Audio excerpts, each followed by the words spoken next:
जी, hello अस्सलाम वालेकुम। आज की हमारी वीडियो का मकसद जो है वो ओ लेवल्स की जो चैप्टर नंबर 2 है उसको एक्सप्लेनेशन है। 5 मिनट में 6 मिनट में हम कोशिश करेंगे कि ओ लेवल्स के इस चैप्टर की बिज़नेस स्टडीज़ का जो चैप्टर है types of business activity chapter number 2 business studies उसको हम जो है वो कवर कर सकें और उसको एक अच्छा सा कोई रिवीजन दे दें हमारे अपने स्टूडेंट्स के लिए।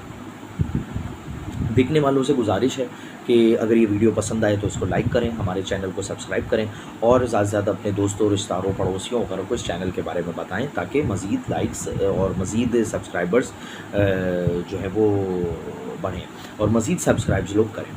जी, टाइप्स ऑफ बिज़नेस एक्टिविटी में पर हम आते हैं। टाइप्स ऑफ बिज़नेस एक्टिविटी जो है वो किसी भी इकनॉमी के लिए बहुत ज़रूरी है। देखें, किसी भी इकनॉमी को तरक्की के लिए बिज़नेस एक्टिविटी का होना ज़रूरी है और बिज़नेस एक्टिविटी में हमें लेवल ऑफ इकनॉमिक एक्टिविटी देखना होता है कि क्या लेवल ऑफ इकनॉमिक एक्टिविटी है होती हैं किसी भी इकनॉमी में। सबसे पहले अगर हम बात करें तो प्राइमरी, सेकेंडरी और टर्शरी एक्टिविटीज़ वो एक्टिविटीज़ होती हैं कि जिनमें कोई भी इकनॉमी जो है वो डिवाइड होती है। यानी कोई भी इकनॉमी जो होती है वो 3 लेवल्स में डिवाइड होती है, प्राइमरी, टर्शरी और सेकेंडरी एक्टिविटीज़। और यही वो एक्टिविटीज़ होती हैं जो हमें किसी भी इकनॉमी के बारे में बताती हैं कि वो इकनॉमी कैसी है या किधर खड़ी हुई है। देखिए, प्राइमरी एक्टिविटी वो एक्टिविटीज़ जो प्राइमरी प्रोडक्शन की होती हैं, फॉर एग्जांपल एग्रीकल्चर प्रोडक्शन हो गई, माइनिंग हो गई और इसी तरीके से जो है वो एक्सट्रैक्शन ऑफ नेचुरल मटेरियल्स हो गई, फार्मिंग हो गई, फिशिंग हो गई। ये सारी जो है वो प्राइमरी एक्टिविटीज़ होती हैं। सेकेंडरी एक्टिविटीज़ वो सारी एक्टिविटीज़ होती हैं जो सेकेंडरी प्रोडक्शन करती हैं। यानी मिसाल के तौर पर मेटल बन गया। अब मेटल जब बन गया, जब बन गया तो अब मेटल से मुख्तलिफ़ तरह की प्लेट्स बनना, मुख्तलिफ़ तरह की रॉड्स डेवलप होना या मेटल से और दूसरी मुख्तलिफ़ जो है वो चीज़ों का डेवलपमेंट होना जो स्टील मिल में होती हैं।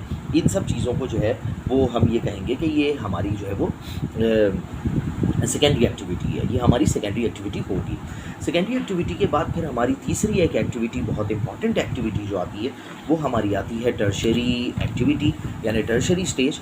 और ये टर्शरी स्टेज हमारी एक इतनी इंपॉर्टेंट स्टेज होती है कि ये वो स्टेज होती है कि देखें जिसमें मुख्तलिफ़ सेक्टर्स जो ख़ुसूसन फैसिलिटेटिंग फंक्शंस या फैसिलिटेटिंग फैक्टर्स जो फैसिलिटेट करते हैं किसी भी बिज़नेस को, किसी भी फर्म को, वो इसमें सामने आते हैं। मिसाल के तौर पे ट्रांसपोर्टेशन, बैंकिंग या इसी तरीके से वेयर हाउसिंग एंड स्टोरेज, इसी तरीके से होटल्स और इसी तरीके से एक बहुत बड़ी तादाद में मीडिया इंडस्ट्री है और हॉस्पिटल इंडस्ट्री है। सारी वो इंडस्ट्रीज़ हैं जो टर्शरी इंडस्ट्रीज़ में आती हैं और इसी से इन्हीं सब एक्टिविटीज़ से कोई भी इकनॉमी वजूद में आती है।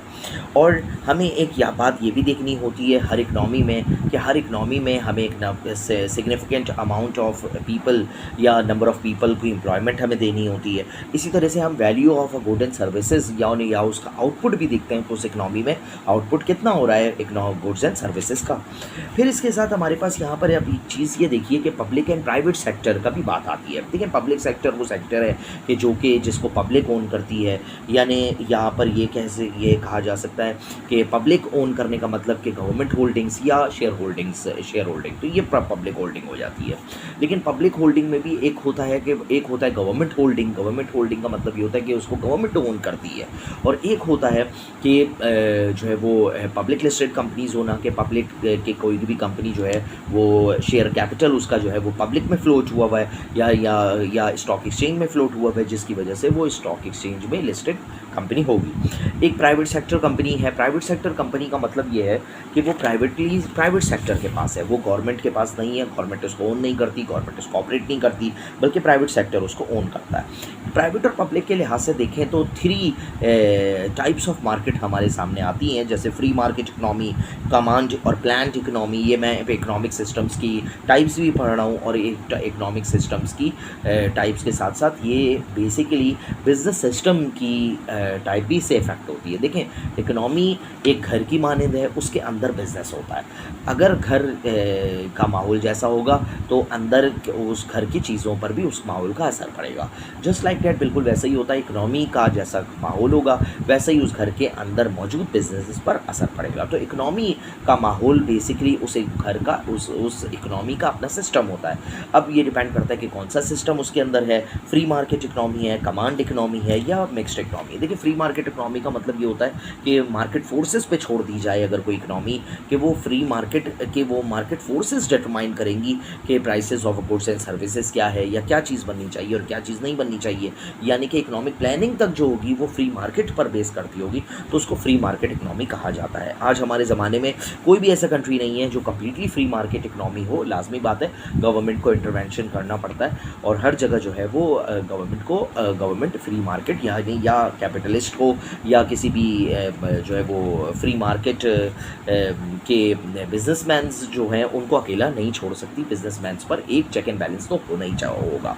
फिर कमांड और प्लान्ड इकोनॉमी। कमांड और प्लान्ड इकोनॉमी वो होता है जिसमें गवर्नमेंट कंट्रोल करती है हर तरह के बिजनेस इंस्टीट्यूशंस और फर्म्स को, और फिर जो है वो है गवर्नमेंट प्लान करती है। गवर्नमेंट एक बहुत ही बड़ा प्लानिंग डिवीजन रखती है, गवर्नमेंट प्लान करती है just like China and Russia. You can take example from China and Russia because they have the very large government setup, they have the large public industries companies, they have the large government institutions, and government owns many you can say that more than 60 or 70% of the companies there. Now disadvantages planned economy के ये हो सकते हैं कि देखें planned economy में जो है वो गुड्स एंड सर्विसेज उस तरीके से पैदा नहीं होती जिस तरह होनी चाहिए, जो गवर्नमेंट बताती है वैसा ही होती है। तो इसलिए कहा जा सकता है कि they are very limitations, they are much limitations for normal businessman in the planned economy.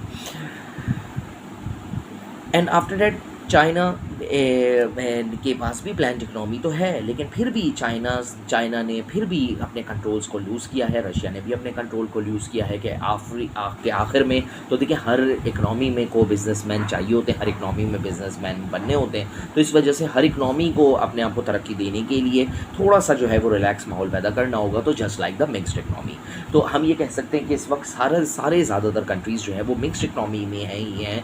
100% model planned economy का कोई मुल्क नहीं है और 100% कैपिटलिस्ट सिस्टम रखने वाला यानी फ्री मार्केट रखने वाला मुल्क इस वक्त कोई नहीं है। फिर इसी के बाद हमारे पास मिक्स्ड इकोनॉमी में प्राइवेट सेक्टर और पब्लिक सेक्टर की बात आती है कि मिक्स्ड इकोनॉमी में देखें प्राइवेट सेक्टर होता है, वो प्राइवेट सेक्टर वो होता है जो प्राइवेट बिजनेसेस चला रहा होता है, उससे भी मुल्क को इन्वेस्टमेंट होती है, उससे भी मुल्क को बहुत ज़्यादा फ़ायदा होता है और एक बड़ी तादाद में एम्प्लॉयमेंट ये प्राइवेट बिजनेसेस देते हैं। फिर पब्लिक सेक्टर आ जाता है। पब्लिक सेक्टर जो है वो गवर्नमेंट अपनी कुछ कंपनीज़ को रन करती है, जैसे कुछ पेट्रोलियम कंपनीज़ गवर्नमेंट के पास हो सकती हैं, कुछ के इलेक्ट्रिसिटी जनरेशन और इलेक्ट्रिसिटी डिस्ट्रीब्यूशन कंपनीज़ भी कुछ गवर्नमेंट के पास हो सकती हैं। इसी तरीके से गवर्नमेंट कुछ चीज़ें अपने पास रखती है, कुछ प्राइवेट सेक्टर को देती है। और फिर गवर्नमेंट की ओनरशिप जिन जिन एरियाज़ में होती है उसमें हेल्थ होता है, एजुकेशन होता है, उसमें डिफेंस हो सकता है, पब्लिक ट्रांसपोर्ट हो सकता है, वाटर सप्लाई और इलेक्ट्रिकल सप्लाई होता है। हाँ, फ्री मार्केट इकोनॉमी में ये सब चीज़ें भी जो है वो प्राइवेटाइज कर दी गई हैं, लेकिन जो प्लान्ड इकोनॉमिक सिस्टम्स हैं वहाँ पर अपनी कुछ प्लान्ड इकोनॉमिक की वजह से और कुछ ऐसे तीसरी दुनिया के जो कंट्रीज़ हैं जैसे पाकिस्तान है, तो यहाँ पर तो गुर्बत की वजह से जो है वो गवर्नमेंट बहुत सारी चीज़ें प्राइवेट सेक्टर को नहीं देती, या आप ये समझ लीजिए कि गवर्नमेंट अपना कंट्रोल कायम रखना चाहती है। अच्छा, फिर उसके बाद हमारे पास यहाँ पे एक बड़ी इंपॉर्टेंट चीज़ आ जाती है कि प्राइवेटाइजेशन। देखिए इन जो कंट्रीज़ हैं जिनमें उन लोगों ने देखा और गवर्नमेंट के प्लानर्स ने देखा और उसके अलावा एक बड़ी तादाद में गवर्नमेंट के ऑफिशियल्स ने जब ये इकोनॉमिक प्लानर्स ने और इकोनॉमिक रिसर्चर्स ने जब ये देखा कि इकोनॉमिक सिस्टम जो प्लान्ड इकोनॉमिक सिस्टम होता है वो सफ़ेद हाथी बन जाता है। प्लान्ड इकोनॉमिक सिस्टम जो है उसमें बड़ी तरह तरह की बीमारियां हैं, यानी तरह तरह की इकोनॉमिक मसाइल हैं, तरह तरह के इकोनॉमिक इश्यूज़ हैं। तो फिर उन्होंने प्राइवेटाइजेशन का जो है वो कॉन्सेप्ट पूरी दुनिया में आया कि गवर्नमेंट के कंट्रोल को कम किया जाए, और गवर्नमेंट के कंट्रोल को कम करने का एक लाजमी तरीका ये है कि प्राइवेटाइजेशन की तरफ इदारों को लाया जाए, क्योंकि प्राइवेटाइजेशन होगा तो मुल्क तरक्की करेगा, प्राइवेटाइजेशन होगा तो मुल्क खुशहाल होगा, प्राइवेटाइजेशन होगा तो वो जो है वो मैनेजमेंट अच्छी होगी, उसके अलावा जो किसी भी बिज़नेस के करंट ऑपरेशंस होते हैं वो अच्छे होंगे, जिससे मुल्क तो वो तरक्की करेगा। तो प्राइवेटाइजेशन भी एक बहुत ही इंपॉर्टेंट चीज़ है, एक बहुत ही अच्छी चीज़ है, लेकिन अब सवाल ये है कि उसको किस तरह से किया जाता है प्राइवेटाइजेशन को। फिर उसके बाद हम अगर बिज़नेसेस के कंपैरिजन करें तो बिज़नेसेस को हम जब कंपेयर करते हैं तो बहुत तरह के बिज़नेसेस हमारे पास आते हैं। देखिए, अगर हम बिज़नेसेस को कंपेयर किया किया जाए तो बिज़नेसेस नंबर ऑफ़ एम्प्लॉइज़ से कंपेयर हो सकते हैं, बिज़नेसेस वैल्यू ऑफ आउटपुट यानी कि वो जो आउटपुट या सेल्स टर्नओवर होता है उससे भी कंपेयर हो सकता है, बाय सेल्स कंपेयर हो सकता है और बाय कैपिटल एम्प्लॉयड कंपेयर हो सकता है। इसी तरीके से जो स्टेक होल्डर्स हमारे किसी बिज़नेस में होते हैं वो इन्वेस्टर्स हो सकते हैं। इन्वेस्टर के लिए किसी भी बिज़नेस की इन्फॉर्मेशन, फाइनेंशियल इन्फॉर्मेशन बहुत इंपॉर्टेंट हो सकती है। गवर्नमेंट, बैंक्स, वर्कर्स, कॉम्पिटिटर्स, ये सब वो पार्टीज़ हैं which have a much interest in to know about the knowledge of the company's financials and company's financial statements, or you can say the confidential information of the company. So every competitor will try. So after that, now we will move on how business grow. How can business grow? business grow किस तरह किए जा सकते हैं? देखिए, business grow किए जाना, जब ये सवाल है कि किस तरह से ग्रो होता है, तो देखिए दो तरीके से ग्रोथ होती है किसी भी बिज़नेस की, एक इंटरनल ग्रोथ और एक एक्सटर्नल ग्रोथ। इंटरनल ग्रोथ ये है कि देखें कोई भी मुख्तलिफ इदारों में जो है वो मुख्तलिफ जगहों पर मुख्तलिफ नए नए बिज़नेस खुलें, SMEs को तरक्की दी जाए और एंटरप्रेन्योरशिप को तरक्की दी जाए। और जब एंटरप्रेन्योरशिप को और SMEs को तरक्की दी जाएगी तो फिर कंट्रीज़ जो हैं वो डेवलपमेंट फेज़ में जाएंगे और खुशहाल होंगे। इसी तरीके से एक्सटर्नल ग्रोथ का तरीका ये है कि टेक ओवर और मर्जर हो, यानी कि बड़ी कंपनीज आएँ, वो टेक ओवर कर लें, मर्जर कर लें, तो उसके ज़रिए भी ग्रोथ हो सकती है। लेकिन फ़र्क ये है कि एक न्यू कैपिटल भी इन्वेस्टमेंट हो कंट्री में, या फॉरेन डायरेक्ट इन्वेस्टमेंट आए, या फिर लोकल इन्वेस्टमेंट भी हो लगे, यानी कि कंट्री में न्यू इन्वेस्टमेंट हो। फिर एक मर्जर की बहुत सारी एग्जांपल्स आपको मिल सकती हैं, और उसके अलावा जो है वो वर्टिकल और हॉरिजॉन्टल मर्जर्स जो है वो भी बहुत इंपॉर्टेंट है। हॉरिजॉन्टल मर्जर का मतलब ये कि एक फर्म है वो दूसरी फर्म के साथ अपनी जैसी सेम इंडस्ट्री की फर्म के साथ जाके मिल जाए, तो that is the horizontal merger. Vertical merger का मतलब ये कि जब एक फर्म जो है वो सेम इंडस्ट्री में तो जाए लेकिन डिफरेंट स्टेज ऑफ प्रोडक्शन को जाए, यानी कि एक ही इंडस्ट्री में हो लेकिन डिफरेंट स्टेज ऑफ प्रोडक्शन को अगर वो जो है वो एडअप करता है। फॉर एग्जांपल कि एक कंपनी है जो कि अभी सिर्फ एक फ़ैन्स की मिसाल ले लेते हैं कि एक कंपनी है जो फ़ैन्स को सेल कर रही है, लेकिन अब उस कंपनी ने कहा कि नहीं, हम सिर्फ सेल ही नहीं करेंगे बल्कि हम इसको मैन्युफैक्चर भी करेंगे। तो ये बेसिकली उसकी टर्शरी से और सेकेंडरी की तरफ जाना हुआ। और अगर सेकेंडरी से वो ये कहती है कि नहीं, हम जो है वो इलेक्ट्रिसिटी जनरेशन भी करेंगे और उसके साथ हम जो है वो आयरन प्रोडक्शन भी करेंगे और अपनी आयरन से और अपने अपने लोहे और अपनी बिजली से पंखा चला बनाएंगे। सो ये जो चीज़ होगी इसको कहा जाएगा ये वर्टिकल जो है वो मर्जर हो सकता है। वर्टिकल मर्जर का मतलब यही है कि एक रॉ मटेरियल का सप्लायर जो हो वो मैन्युफैक्चरिंग शुरू कर दे, तो ये वर्टिकल मर्जर्स है। चलें बच्चों, चैप्टर ख़त्म होता है यहाँ पर, ये चैप्टर का एंड है। चैप्टर हमें ये बताता है कि देखें, बिज़नेस एक्टिविटी किसी भी इकनॉमी के लिए बहुत इंपॉर्टेंट है।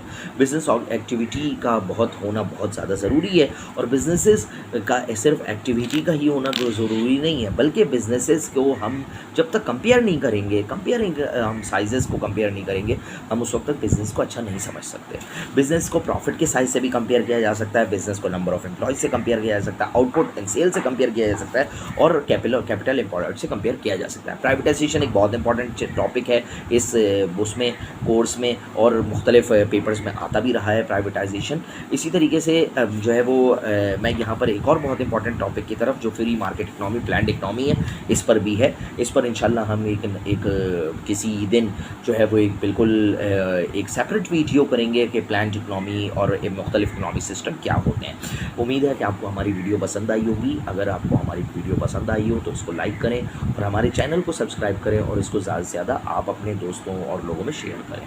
सही है। हाँ, कल नेक्स्ट टाइम हम किसी और नई वीडियो के साथ हाज़िर होंगे। अस्सलाम वालेकुम।